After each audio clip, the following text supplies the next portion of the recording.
अस्सलाम वालेकुम।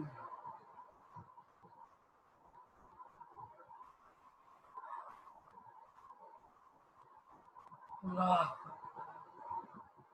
ताला के इलेक्ट्रिक वालों को अपने जमीन लगा।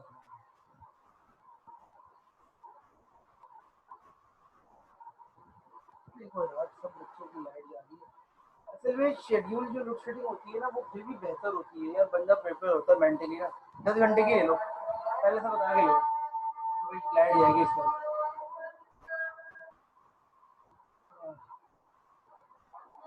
अजान हो जाएगा ना मेरी, ठीक है फिर मैं जो हूँ स्टार्ट करता हूँ। जी, मैं अजान हो जाए फिर स्टार्ट करता हूँ, स्लो बोलना था।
जी, ख़वातीन हज़रात, देखें हम ये देख रहे थे, अब मैं आपको ग्रेडी एल्गोरिथम समझा रहा हूँ।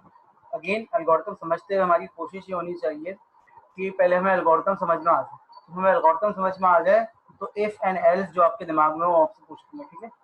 तो प्लीज़ एल्गोरिथम समझते हुए इफ़ एंड एल्स को नहीं सोचिएगा, सिर्फ जो समझाया जा रहा है उस पर फोकस कीजिए, ठीक है? एक एल्गोरिथम है, उसके बारे में बहुत कुछ बातें हैं, लेकिन पहले एल्गोरिथम तो समझ में आ जाए, फिर इफ़ एंड एल्स की बात करेंगे। चलिए स्टार्ट करें? स्टार्ट करें? चलें जी। अच्छा जी, ये देखें कि आपने जाना कहाँ है बुचारेस्ट, आपके पास स्क्रीनशॉट होगा, ऑल्दो कि मैं स्क्रीन तो मैं शेयर कर ही दूँगा, और आपके पास स्ट्रेट लाइन डिस्टेंस भी बुचारेस्ट का ही गिवन है, ठीक है? अब ये आया कहाँ से? Only obtainable from some amount of experience. Experience का मतलब ये नहीं है किसी ने जा के बताया। इट माइट बी कि आपने वेक्टर्स यूज कर लिए हो, रिजल्टेंट डायग्राम बना ली हो, किसी कैलकुलेशन के बिहाफ पे आपने ये तमाम चीज़ें गेट कर ली। Are you getting me? बस आगे बढ़ते हैं। तो हम एडिट से ही जा रहे हैं और बेचेरे जा रहे हैं। देखें अब यहाँ पर आइए, एडिट पे खड़े हैं, एडिट से बेचेरे जाना है, लेकिन हमें नहीं पता आगे क्या है। तो एडिट के जितने भी चाइल्ड हैं उसको हम ओपन कर लेंगे, मतलब एडिट के जितने ऑप्शन है उनको ओपन कर लेंगे, उनको एक्सपेंड नहीं करेंगे, उनको ओपन कर लेंगे, मतलब एडिट के जितने चाइल्ड हैं उन्हें ओपन कर लेंगे। अब यहाँ पर ग्रीडी के अंदर जो फोकस करने वाली बात है वो क्या है, ये जो और से देखिएगा ये चीज कि जो फंक्शन ये यूज कर रहा होता है, फंक्शन तो एक कॉमन वर्ड है, उस फंक्शन के अंदर सिर्फ ये किस बिहाफ पे जजमेंट करता है, ह्यूरिस्टिक के बिहाफ। ये कुछ भी नहीं सोचता, ये सिर्फ किस बिहाफ पे जजमेंट करता है, ह्यूरिस्टिक के बिहाफ पे। मतलब नहीं ये कॉज को कंसीडर करता है, ना किसी और चीज को, किसको कंसीडर करता है, सिर्फ ह्यूरिस्टिक को। इसका मतलब क्या है ये देखिएगा, जैसे ही ये इसके ऑप्शन ओपन करेगा तो टी जेड और एस, ये तीनों ऑप्शन इसने ओपन कर दिए। देखो एडिट के तीन चाइल्ड हैं, एस टी और जेड। कहीं पर कोई भी बना सकते हैं आप, जेड को इधर बना लें, टी को इधर बना लें, लेकिन अगेन अल्फाबेटिकल ऑर्डर में इन्होंने बनाए, तो पहले एस बना दिया, फिर टी बना दिया, फिर जेड बना दिया। Is it clear to all of you? Is it clear to all of you? Last class में आपको याद होगा, ठीक है। अब यहाँ पर जो फिर फोकस करने वाली बात है ना, वो इंपॉर्टेंट बस आखिरी बात है, वो ये कि यहाँ पर ये इंपॉर्टेंट नहीं है कि एरिड से जेरिड जा रहा हूं तो कितनी कॉस्ट लग रही है, 1000 लगे या 1 लगे, इसको इससे कंसर्न ही नहीं है। कौन सा एल्गोरिथम है ये? ग्रेडी। अगेन इफ एल्स अभी नहीं आना चाहिए कि सर ये तो अच्छा एल्गोरिथम नहीं हुआ, बस इसने कहा भाई एरिड से जेरिड, टी और सीपीयू जो है मेरे पास तीन जो ऑप्शन है, मैं इन तीनों को ओपन करता हूं और तीनों का ह्यूरिस्टिक इनके पास लिख देता हूं। याद रहे ये ह्यूरिस्टिक किसके हिसाब से लिखा हुआ है? किसके हिसाब से लिखा हुआ है? बिचेरियस के हिसाब से। किसके हिसाब से लिखा हुआ है? बिचेरियस। तो ये ह्यूरिस्टिक कहां से आया? यहाँ से। अब यहाँ पर एरिड के 3 चाइल्ड थे, पहला चाइल्ड कौन सा? एस। ये देखें एस पे क्या लिखा हुआ है? 253, 253 यहाँ लिख दिया। टी पे क्या लिखा हुआ है? 329, 329 यहाँ लिख दिया। जेड पे क्या लिखा हुआ है? 374, 374 यहाँ लिख दिया। Is it clear to all of you? ये पहला स्टेप समझ में आया कि एरिड से इनिशियल स्टेट से जितने भी ऑप्शन थे वो ओपन किए और उनके साथ उनकी ह्यूरिस्टिक की वैल्यूज लिख दी। कॉस्ट नहीं लिखी, यहां से यहां जाने की कॉस्ट नहीं है, ये यहां से यहां जाने की कॉस्ट नहीं है, ये यहां से एक्सपेक्टेड कॉस्ट है कहां तक की? गोल तक की। ये यहां से एक्सपेक्टेड कॉस्ट है कहां तक की? गोल तक की। और ये यहां से एक्सपेक्टेड कॉस्ट है कहां तक की? गोल तक की। Is it clear? क्योंकि ये ह्यूरिस्टिक है तो अब ये बोलेगा भाई एक ऑप्शन है जहां से गोल दूर है 253, एक ऑप्शन है जहां से गोल है 329 और एक ऑप्शन है जहां से गोल दूर है 374। एक ऑप्शन है जहां से गोल दूर है 253, एक ऑप्शन है जहां पे 329 और एक ऑप्शन है जहां पे 374। तो मैं तो चूंकि ग्रेडी हूँ, मैं तो ग्रीड करता हूँ, तो मुझे जो है ये बेहतर लगा। Are you getting me? इसको ये बेहतर क्यों लग रहा है? क्योंकि ये ग्रेडी है। ये नहीं सोच रहा कि आगे जाके फंस जाऊंगा, आगे आगे रास्ता हो या ना हो, बस इसने सोच लिया कि मुझे 253 वाले पे जाना। Is it clear? क्लियर? अब इसने यहाँ पर 253 को चूज कर लिया। अब जो चीजें ऐड करनी है ना अपने दिमाग में, वो क्या करनी है? जैसे उसने 253 को चूज किया, इन दोनों को इसने डिस्कार्ड कर दिया। अब इसके मेमोरी में ये दोनों वैल्यूज नहीं है। पहले क्या होता था? पहले वो कुछ एल्गोरिथम याद रखने की कोशिश करते थे कि इसको याद रख लो, नहीं, इसने कहा जैसे ही मैंने इसे चूज कर लिया तो मेरी डिक्शनरी में वापस जाना तो है ही नहीं। ऐसा नहीं है कि मैं यहाँ से वापस जाऊंगा। जैसे अभी एक टाइम में आप बात कर रहे थे ना, सर पीछे तो जा नहीं सकते तो क्या फंस जाएंगे, तो ये वही वाली बात है कि जैसे ही इसने ऐसे चूज किया, इन दोनों को ये भूल गया। Is it clear? अब वापस चलते हैं एस पे, और एस से कितने ऑप्शन है? 4, 1, 2, 3 और 4। वापस का भी ऑप्शन है। सही है, हम बना रहे हैं। ऑल दो कि आपको मैंने बताया था कि अगर आप ट्री को ज्यादा एक्सपेंड नहीं करना चाहते तो आप पेरेंट से दोबारा, चाइल्ड को दोबारा पेरेंट से जनरेट नहीं करते हैं, देखें। लेकिन हमने ऐसे ही बनाया हुआ है, बुक में मौजूद है तो मैंने बनाया हुआ है, देखें। एरिड से सीबीयू। अब सीबीयू से एक ऑप्शन क्या? एरिड, एक ऑप्शन क्या? एफ, एक ऑप्शन क्या? ओ, एक ऑप्शन क्या? आर। ये चारों ऑप्शन आ, सही है। जैसे ये चारों ऑप्शन आए, इन चारों ऑप्शन की मैंने जाके ह्यूरिस्टिक वैल्यू डाली। तो एरिड पे देखें क्या लिखा हुआ है? 366। एफ पे क्या लिखा हुआ है? 176। ओ पे क्या लिखा हुआ है? 380। और आर पे क्या लिखा हुआ है? 191। सही है। आर पे क्या लिखा हुआ है? 191। क्लियर? 193, 193, 193। ठीक है, ये चार ऑप्शन आ गए। अब यहाँ पर ये वैल्यूज नहीं है। आप ये मत सोचिएगा कि इन 6 में से ओवरऑल मिनिमम को चूज करेगा, ये नहीं, सिर्फ इन 4 में से मिनिमम को चूज करेगा। इन 4 में से मिनिमम कौन सा है? इन 4 में से मिनिमम कौन सा है? 176, एफ। इन 4 में से सबसे मिनिमम कौन सा है? एफ। इसने एफ को चूज कर लिया। अब एफ पे वापस जाते हैं। एफ से देखिए कितने कनेक्शन है? 2। एक वापस यहाँ जा रहा है और एक वापस यहाँ जा रहा है, एक यहाँ जा रहा है और एक यहाँ जा रहा है। सही है, 211। तो देखें इसने ये बनाए दोनों ऑप्शन और इसको यहाँ पर इसको आंसर मिल गया। एक 253 आंसर था, एक क्या था? 0। तो इसका गोल जो कि 0 स्टेट पर है, मतलब गोल यहाँ से 0 स्टेट दूर है, 0 डिस्टेंस दूर है, तो ये इसका फाइनल आंसर। तो इसको जो फाइनल पाथ मिला वो क्या मिला? एरिड टू सीबीयू टू फेग्रेस टू बिचेरिस। क्लियर? एरिड टू सीबीयू टू फेग्रेस टू बिचेरिस। क्लियर हो गई ये बात?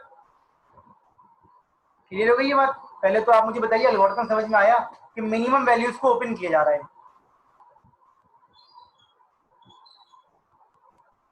मिनिमम वैल्यूज को ओपन किया जा रहा है। अब आपसे सवाल होंगे वही वाले क्या आपके ख्याल में ये कंप्लीट है या नहीं है? पहला सवाल जी,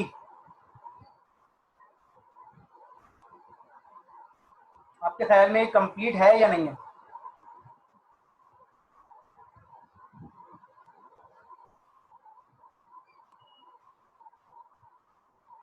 बुशरा कह रही है नहीं है। हाफिज मोहम्मद हमाद कह रहे हैं नहीं है, कंप्लीट नहीं है। रोशनी कह रही है लेकिन ऑप्टिमल है। जैन बक कह रहे हैं नहीं है, कंप्लीट है। सकीना कह रही है, इसका यस कह रही हैं जी। और बाकी लोग जो 32 लोग ऑनलाइन हैं उनमें से 10-12 ने आंसर किया है नहीं है, नहीं है, कंप्लीट नहीं है। असरा कह रही है नहीं है, कंप्लीट नहीं। तहरीम भी, ज़्यादातर लोग कह रहे नहीं है। ठीक है, अहमद कह रहे हैं। देखें आप लोग, जो लोग कह रहे नहीं है और जो लोग कह रहे हैं, आप लोग ना सिर्फ एक एक एग्जाम्पल से ना परसेप्शन बिल्डिंग कर लिया करें। सब लोग अगर इस वक्त आंसर दे रहा है तो इसका मतलब ये नहीं है कि हर प्रॉब्लम में आंसर देगा, और अगर फर्स्ट करें इस वक्त ये आंसर नहीं दे रहा तो इसका मतलब ये भी नहीं है कि हर प्रॉब्लम में आंसर नहीं देगा। परसेप्शन एक एग्जाम्पल से कभी भी बिल्ड नहीं होता। मैं आपको पहला कोर्स पढ़ा रहा हूँ, बहुत सारे लोगों को नहीं समझ में आ रहा या आ रहा है समझ में, तो परसेप्शन बिल्ड ना करें। अगर समझ में आ रहा है तो आप बोलते नहीं बहुत अच्छा पढ़ाते, नहीं समझ में आ रहा आपने बहुत अच्छा नहीं पढ़ाते। परसेप्शन ना एक से ज्यादा एग्जाम्पल में बिल्ड होता है। तो अभी मैंने आपकी बोर्ड पे एक एग्जाम्पल दी हुई थी 8 टाइप पजल की, इफ यू रिमेंबर। ठीक है, कंप्लीट क्यों नहीं है इसकी बात कर लेते हैं। कंप्लीट नहीं है ये देखिएगा, कंप्लीट क्यों नहीं है इसको देख लेते हैं।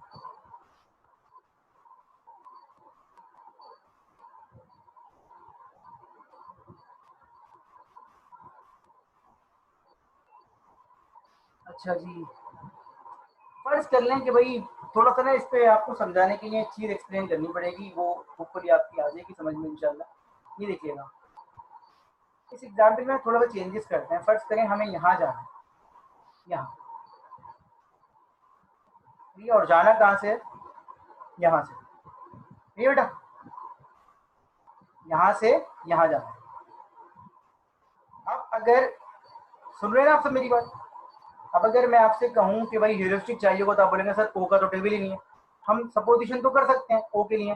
तो आप मुझे बताइए कि जो एन लिखा हुआ है ये नेम, ये ओ से करीब है as compared to V? N और वी में से कौन ज्यादा करीब है उससे? Straight line distance, straight line distance बेटा, स्ट्रेट लाइन डिस्टेंस की बात हो रही है। स्ट्रेट लाइन डिस्टेंस कितना करीब है, एन का या वी का? एन का है ना, तो हम सपोज कर लेते हैं एन का 100 है और वी का कितना है 150। सपोजिशन है ये, ठीक है। वी का कितना है 150। अगेन सपोजिशन है, लेकिन सपोजिशन एक रेफरेंस से ली हुई है। अब आप खड़े हैं लेसी पे और आपने कहा कि भाई मैं ट्री बनाऊंगा, तो बना लेते हैं सर। ये देखें, आपने कहा भाई ये ट्री बनाते हैं और दो ऑप्शन है इसके पास, एक ऑप्शन यहाँ जा रहा है, एक ऑप्शन यहाँ जा रहा है। ये एन लिखा हुआ है, ये क्या लिखा हुआ है, वी लिखा हुआ है। ऐसा ही है, ऐसा ही है। एन पे क्या लिखा हुआ है 100 और वी पे क्या लिखा हुआ है 150। कौन सा छोटा है, एन या वी? एन छोटा है, ऐसा ही है।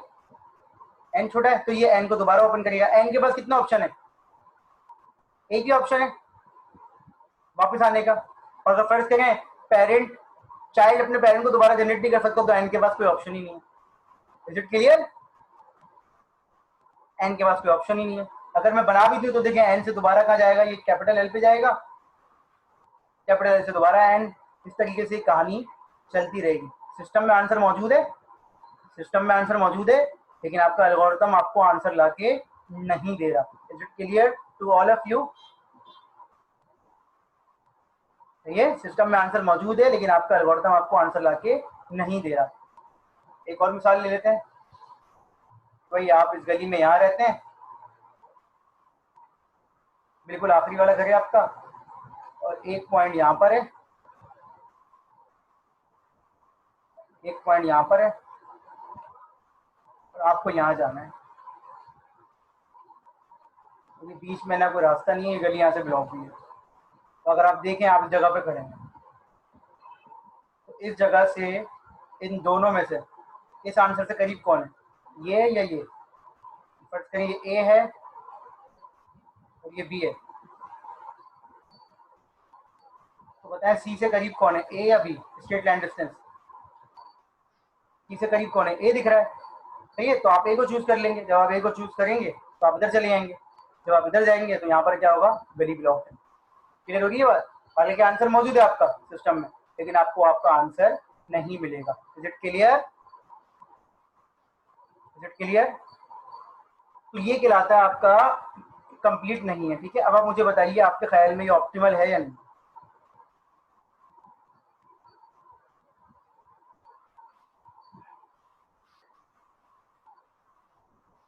आपके ख्याल में ये ऑप्टिमल है या नहीं? ज़काउल्ला कह रहे हैं, इस्रा कह रही है ऑप्टिमल है, और बाकी लोग बताइए।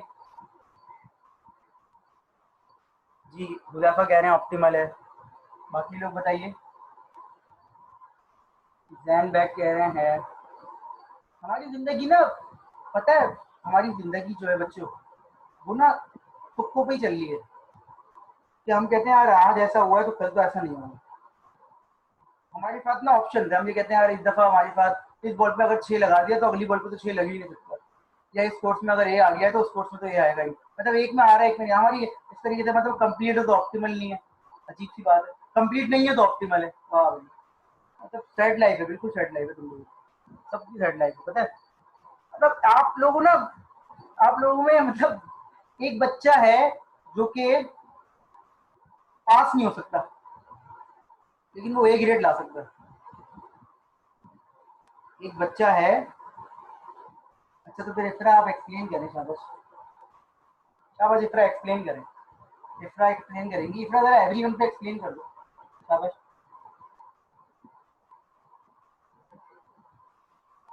उसका नहीं है तो एक्सप्लेन करो इस तरह।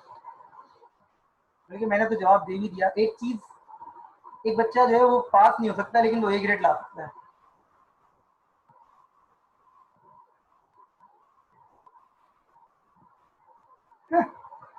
इंसान खुश रहे, खुश फहमी में ना रहे। जी फरमाइए। बेटा जब एक चीज कंप्लीट नहीं है, जब एक चीज कंप्लीट नहीं है तो ऑप्टिमल कैसे होगी? पहली बात। दूसरी बात, चलें हम ज़्यादा बात नहीं करते क्योंकि मुझे ए स्टार पे आना है। मैंने आपको क्या बताया था, ये डिस्टेंस क्या था, याद करें थोड़ा सा। अगर आप काउंट करें, इसमें कौन सा डिस्टेंस बताया आपको? ये वाला मार्कर देखिएगा मेरा, ये बताया ना इसमें। ये कितना है? 140, 99, कितना हो गया? 239 और 211, 450 हो गया। इसने डिस्टेंस उसको बताया 450। क्या बताया? 450। ऐसा ही है, इसने ये वाला पाथ बताया ना आपको। ये देखें, edit to CBU, CBU to फिगरेस एंड विचेरिस। तो अगर आप देखें तो इसने आपको बताया 450। कौन सा पाथ बताया? ये वाला। ऐसा ही है, 450 बताया। लेकिन लेकिन अगर ये वाला पाथ हम देखें तो इस पाथ की कॉस्ट कितनी है? 140, 80, 220, 220, 97, 317, 317 और 101, 418। तो यहाँ से अगर हम जाएंगे तो 418, यहाँ से अगर हम जाएंगे तो 450, मतलब 418, और यहाँ से क्या है? 450। Is it clear? तो इसने हमें कौन सा रास्ता बताया? 450 वाला। अगर ये ऑप्टिमल होता तो हमें ये कौन सा रास्ता बताता? 418 वाला। पॉइंट समझ में आ गया बेटा? ऐसा ये ऑप्टिमल क्यों नहीं है? क्योंकि हमारे सामने एग्जाम्पल आ गई, हमारे सामने एग्जाम्पल आ गई। एग्जाम्पल आ गई है कि हमें जो पाथ बता रहा है वो बता रहा है 450 वाला, और लोग के शॉर्टेस्ट पाथ क्या था? 418। क्लियर हो गई ये सबको बात बेटा? तो राफे A is equal to absent का मतलब क्या है? अच्छा, ऊपर वाली बात का जवाब दे रहे हैं, ठीक है। सही है भाई, ये पॉइंट सबको क्लियर हो गया बेटा? सबको क्लियर हो गया बेटा? जवाब दे दीजिए। लेकिन एक फायदा है इस एल्गोरिथम में, ना ऑप्टिमल है ना कंप्लीट है, लेकिन मेमोरी बहुत कम यूज करता है। मतलब जिस नोड को ओपन कर रहा होगा सिर्फ उसी के चाइल्ड को एक्सपेंड करके उसी में से बेस्ट चूज करके आगे बढ़ता रहेगा। पीछे पूरा रिकॉर्ड मेंटेन करने की इसको जरूरत नहीं पड़ती। क्लियर? ये चक्कर है, सही है। तो देखिए, it is good ideally but poor practically, since we can not make sure heuristic is good और also just depend on the estimate on future cost. Future cost पर डिपेंड करता है, similar to depth first search, not optimal, incomplete. बिल्कुल उसी की तरह का है, कंप्लीट भी नहीं है। रिकॉर्डिंग देख लीजिएगा, लाइट की वजह से रिकॉर्डिंग मिस हो गई, तो रिकॉर्डिंग देख लें, ठीक है। सफर फॉर द प्रॉब्लम और रिपीटेड स्टेट, ठीक है, हो सकता है रिपीटेड स्टेट बार बार आती रहे, जैसे अभी आपको दिखाया था ना, लेसी और एन जो आपस में एक दूसरे को जनरेट कर रहे थे, ठीक है। टाइम और स्पेस कॉम्प्लेक्सिटी जो है वो थोड़ी सी बेहतर इस सेंस में है कि ये स्पेस तो नहीं रखता बिल्कुल, क्योंकि पीछे जा नहीं रहे, ये फायदा है इसमें। Is it clear? देखिए एग्जाम्पल दी हुई है इसमें। चलिए अब आखिरी एल्गोरिथम है आपका, मतलब इनफॉर्म सर्च का चैप्टर का, वो है ए स्टार। और ए स्टार में आपको समझाऊंगा, आप लोग सुकून से सुनेंगे, और जब समझ लेंगे तो फिर मैं आपसे क्विज लूंगा।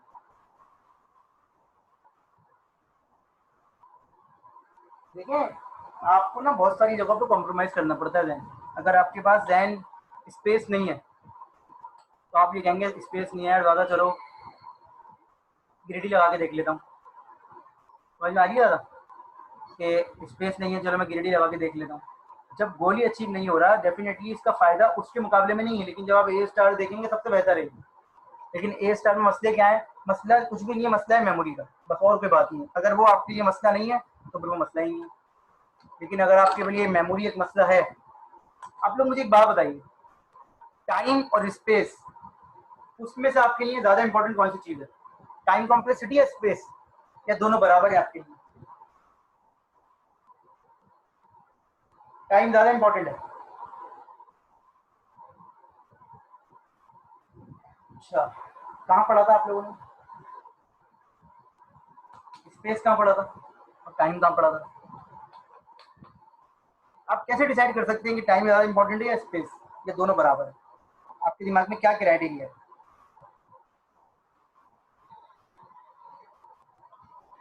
दोनों इंपॉर्टेंट है, लेकिन अगर किसी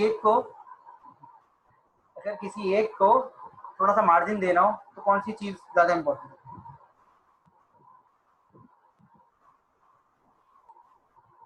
सर स्पेस ना हो तो क्या करेंगे? बिल्कुल ऐसा ही है भाई। देखें रन टाइम पे आप इंतजार कर सकते हैं ना, लेकिन स्पेस को नहीं ला सकते रन टाइम पे। एल्गोरिथम एग्जाम्पल दे रहा हूँ मार्जिन देने के लिए, ऐसा नहीं है कि आप ये बोले नहीं सर टाइम कम इंपॉर्टेंट हो गया। टाइम की भी वही इंपॉर्टेंस है, लेकिन रन टाइम पे आप इंतजार कर सकते हैं, लेकिन स्पेस जनरेट नहीं कर सकते है। अगर दोनों में से किसी एक चीज को मार्जिन देना हो तो स्पेस थोड़ा इंपॉर्टेंट ज्यादा है, सही है। रन टाइम पे आपका कोड अगर 2 मिनट लेट भी आंसर दे, फर्ज कर लें, सिर्फ फर्ज कर लें 2 सेकंड लेट भी आंसर दे रहा है, तो आप कॉम्प्रोमाइज कर सकते हैं। लेकिन रन टाइम पे आपके पास स्पेस ना हो तो आप क्या करेंगे? समझ में आ रही है बात? तो थोड़ा मार्जिन आप स्पेस को दे सकते हैं। आगे बढ़ते हैं। अब मैं आपको बोर्ड दिखा रहा हूँ,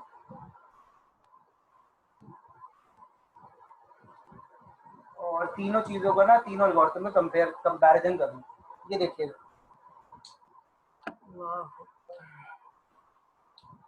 FYP कैसे चल रहा है आप लोगों का? आइडिया वाइडिया दे दिया आप लोगों ने? फंक्शन जो है ना, फंक्शन एक कॉमन वर्ड है,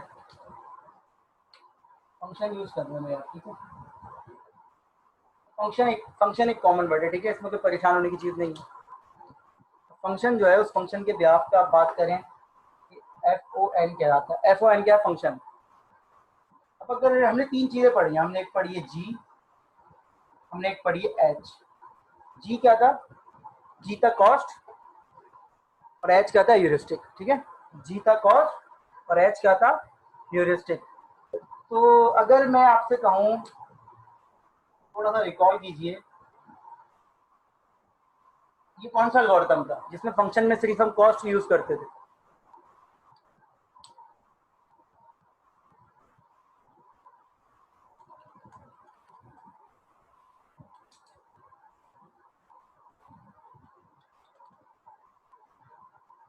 अच्छा उदयपुर, तुम सरफान के पास कर रहे हो?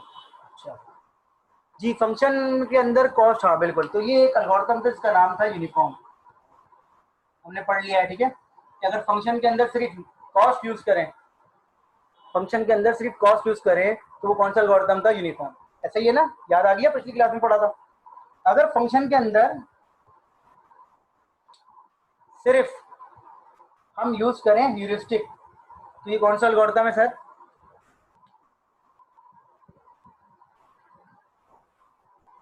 ग्रीडी, ये अभी पढ़ा है, ऐसा ही है। अगर फंक्शन के अंदर सिर्फ ह्यूरिस्टिक यूज करें तो वो कौन सा एल्गोरिथम है? ग्रीडी। लेकिन अगर फंक्शन के अंदर इन दोनों का कंबाइन यूज कर लें, लाइक फंक्शन जो है वो क्या बन जाए, फंक्शन बन जाए F of N is equal to G of N plus H of N. मतलब जब भी आप डिसीजन लें तो डिसीजन लेते हुए इन दोनों को यूज करें, एफ को भी और जी को भी, तो ये कहलाता है आपका ए स्टार बन जाए। सही है, ये कहलाता है आपका A star. Is it clear? Is it clear? अगर फंक्शन के अंदर आप दोनों यूज करें, जी और एच, जी क्या है पाथ कॉस्ट और एच क्या है ह्यूरिस्टिक। मतलब क्या है, पहले सुन लीजिएगा फिर एग्जाम्पल दूंगा। फर्ज करें मैं रिपीट करता हूँ कि मैं थोड़ा रूट लंबा कर लेता हूँ। लंबा रूट कौन सा है? सीधा सीधा रूट यही वाला है। सही है, आप याफ्ताबाद पे खड़े हैं और आप जा रहे हैं सरजानी। सही है, सीधा सीधा रूट है, इसलिए मैं एक्सप्लेन आसानी से हो जाएगा। आप याफ्ताबाद से चले गए हैं नागन चौरंगी, तो याफ्ताबाद से जो आप नागन चौरंगी पहुंचे हैं, आप क्योंकि वो डिस्टेंस कवर कर चुके हैं तो आपको पता है कि मैंने कितना डिस्टेंस कवर किया है। ऐसा ही है ना, जो चीज आप कर चुके हैं वो तो आपको पता होता है, जो चीज आप कर चुके होते हैं वो आपको पता होती है ना एग्जैक्टली। तो लियाकताबाद से नागन चौरंगी आपने चार सिग्नल क्रॉस किए। आपने कहा ये सर 4 सिग्नल जो मैंने क्रॉस किए हैं, ये 5 सिग्नल जो मैंने क्रॉस किए हैं, ये कॉस्ट इतनी है, फर्स्ट आपने 10 किलोमीटर। ये पॉइंट समझ में आ गया? स्क्रीन शेयर नहीं हुई, बोर्ड हुआ हुआ, बोर्ड बोर्ड दिख रहा है? हाँ तो बोर्ड ही तो दिखा रहा हूँ। ठीक है, तो लियाकताबाद से ये देखें, मैं आपको मिसाल दे रहा हूँ कि आपको जाना यहाँ है, आप यहाँ से जा रहे हैं, बीच में आपने बहुत सारे सिग्नल कवर किए, लेकिन अभी आप यहाँ खड़े हैं इस जगह पे और आपको जाना ही है।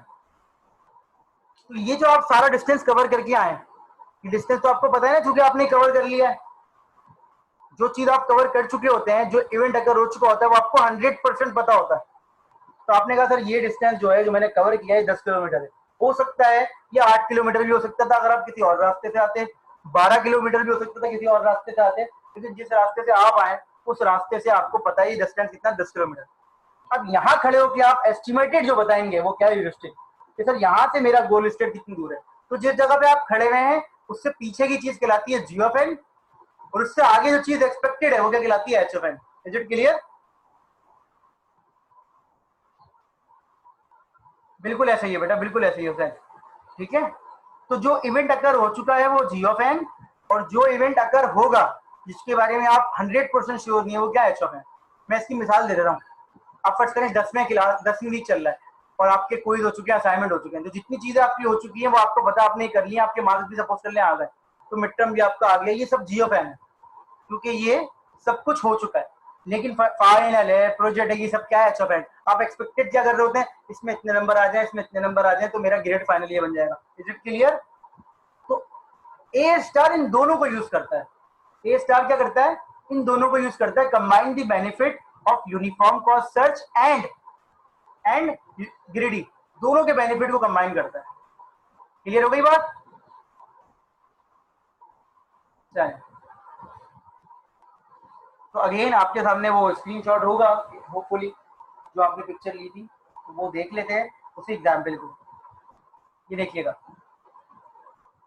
थोड़ा सा जल्दी क्विक करना है मुझे ताकि फिर मैं आपके सवाल भी ले लूँ। तो ये स्क्रीन आपके पास होनी चाहिए। मैं आप लोगों को बताता हूँ क्विज कैसे लूँगा मैं। ठीक है, ये देखिएगा, ये डायग्राम देखने पहले और से। ठीक है, ये आपके पास मौजूद है। अगेन एरिड से बिचेरियस जाना है। ये देखें ए स्टार कैसे काम करता है वो एक्सप्लेन कर रहा हूँ। इनिशियल स्टेट पे खड़े में आपको हर स्टेट पे एफ वैल्यू निकालनी है। क्या निकालनी है? F value. हर स्टेट पे आपको एफ वैल्यू निकालनी है। तो आप एरिड पे खड़े में, आपने एरिड से पूछा भाई एरिड से पे खड़े में एरिड से एरिड जाने की कॉस्ट कितनी थी, वो जी कहलाएगी, और एरिड से ब्यूचेरियस जाने की कॉस्ट क्या कहलाएगी, ह्यूरिस्टिक।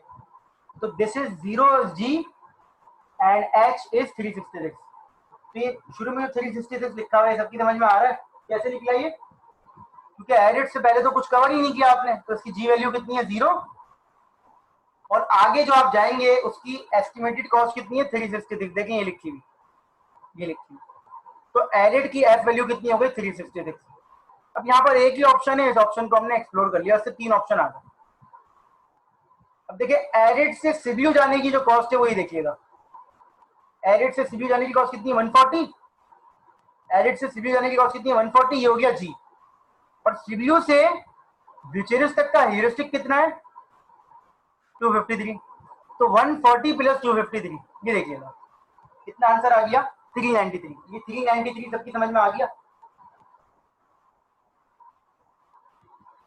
इसी तरीके से इसका भी डिस्टेंस निकाल लिया। एरिड से टी जाने की कॉस्ट कितनी है 118, और जो इसका ह्यूरिस्टिक है वो कितना है 329। तो इसका ओवरऑल एफ वैल्यू कितनी आ गई 447। इसी तरीके से एरिड से ज़ेरेंट जाने की जो कॉस्ट है वो 75 है, और उसका ह्यूरिस्टिक कितना है 374। तो ये पूरा डिस्टेंस कितना आ गया 449। Is it clear to all of you? सही है। अब यहां पर ना फोकस करने वाली बात है, इसमें और ग्रीडी में फर्क क्या है वो देख लीजिएगा प्लीज। यहां तक वो भी यही काम कर रहा था, लेकिन सिर्फ ह्यूरिस्टिक कैलकुलेट कर रहा था। ये क्या कर रहा है, दोनों वैल्यूज कैलकुलेट कर रहा है। अब 393, 447 और 449 में से कौन सा छोटा है 393। 393 छोटा है, इसने सीबीयू को चूज कर लिया। अब देखें सीबीयू से 4 ऑप्शन थे, ये सीबीयू से 4 ऑप्शन है, इसने चारों को एक्सपेंड कर दिया। देखें ये देखिएगा सीबीयू से 4 ऑप्शन एक्सपेंड किए, लेकिन अब जो जी वैल्यू है वो डबल हो जाएगी। मतलब डबल का मतलब ये है कि एरिड से सीबीयू कितना था 140, यहां पर ये 140 लिखा हुआ है, ये 140 यहां पर मौजूद है, ये इग्नोर नहीं हो जाएगा क्योंकि ये डिस्टेंस आपने कवर किया है।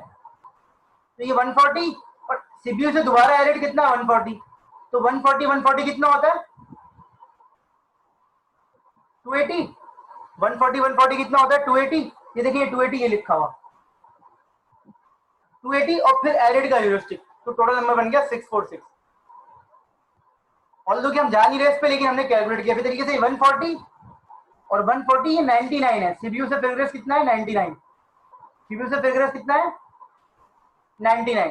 तो 140 और 99 कितना होता है 239, और एफ का जो ह्यूरिस्टिक है वो कितना है 176। तो ये बन गया 415। इसी तरीके से 140 और 151, 140 एंड 151 कितना हो गया 291। 291 ये हो गया, और ओ का जो ह्यूरिस्टिक है वो 380, टोटल नंबर कितना हो गया 671। फिर 140 एंड 80,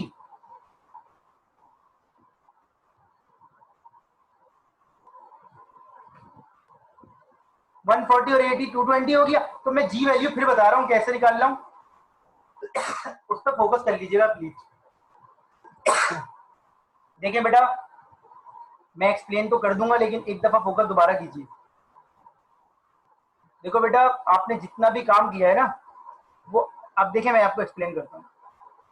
आप यहाँ से यहाँ तो आ चुके थे ना, सीबीयू तो 140 तो कंफर्म हो गया। अब अगर आप यहाँ जाएंगे तो सिर्फ ये 99 नहीं होगी जी वैल्यू, 99 प्लस 140 होगी, और फिर उसमें क्या मिलाओगे एफ का ह्यूरिस्टिक, तो ये नंबर पूरा बन के आ जाए यहाँ।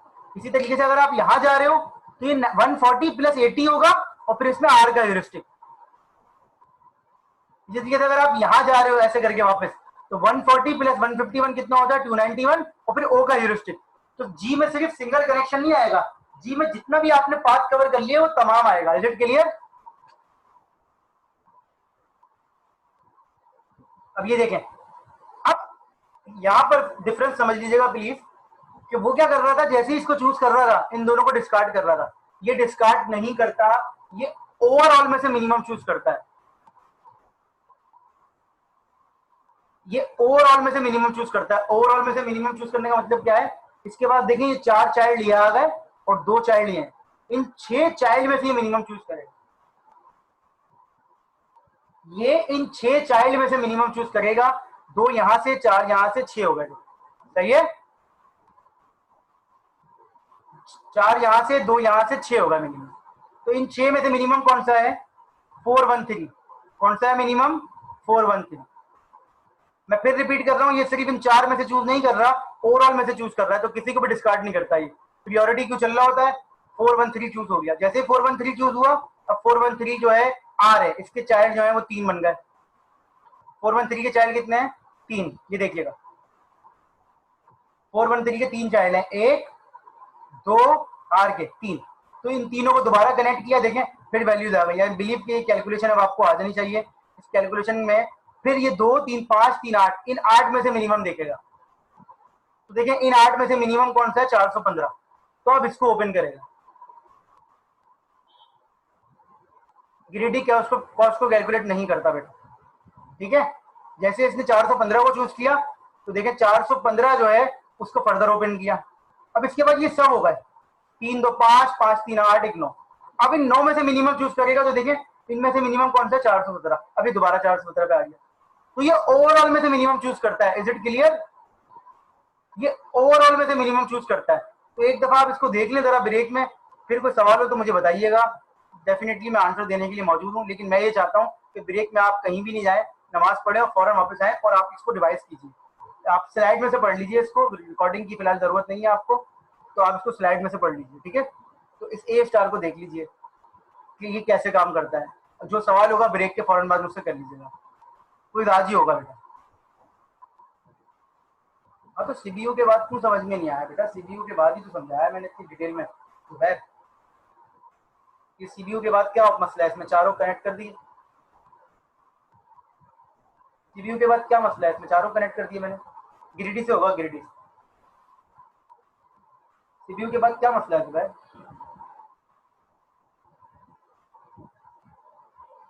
आप देखें इसको ब्रेक में, फिर मुझे बताएं। कोई प्रॉब्लम हो तो मैं आपको एक्सप्लेन करूंगा जरूर, ठीक है। कोई ऐसा मसला नहीं, फिर मैं बता भी दूंगा ये कंप्लीट है या नहीं है। तो इस 3 बजे ही लूंगा मैं बेटा। कैलकुलेशन ही तो समझा रहा हूँ जुबैर। देखो इधर देखो,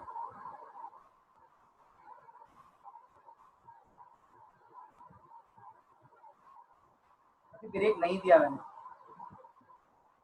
ये देखेंगे कॉस्ट कितनी है, 140। जुबैर ये कॉस्ट कितनी है, 140। ये 140 है, सही है जुबैर।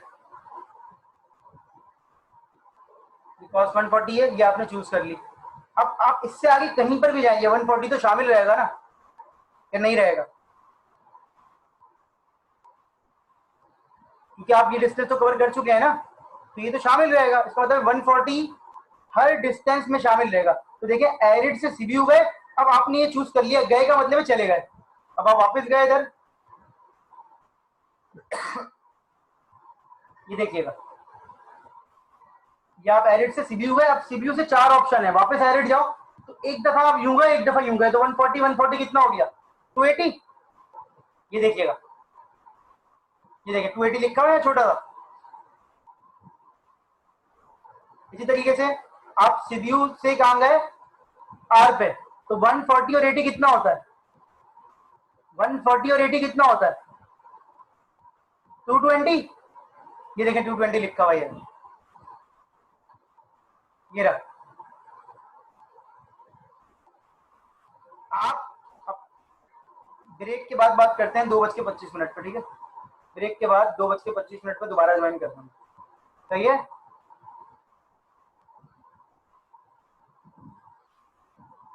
ब्रेक के बाद 2:25 पर दोबारा ज्वाइन कर रहे हैं। अल्लाह हाफिज।